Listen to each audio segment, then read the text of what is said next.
Имаше действително два критични дена, 27 часа валя сняг. В крайна сметка трябва снега да спре, за да може да се осигури нормално почистване, тъй като самите автомобили, които се движат и в нашия град, също създават пречки. Отделно шофьори с летни гуми, което не е допустимо за мен, но това, което успяха да направят, е важното, че нямахме бедстващи райони, както към селата 36 на брой, където беше почистен основните пътни артерии, така също и в града.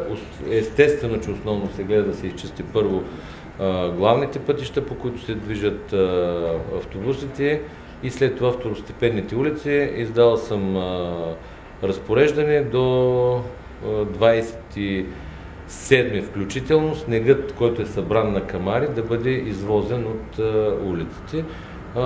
Обявил съм и телефоните, които са 4, където всеки един от нашите съграждани може да дава информация за непочистени улици, които сигнали са регистрирани в дежурната стая на общината, и екипа, който работи от администрацията на смени, обикаля в целия град и района също на общината. Тези сигнали се систематизират и се подават на фирмите, които почистват.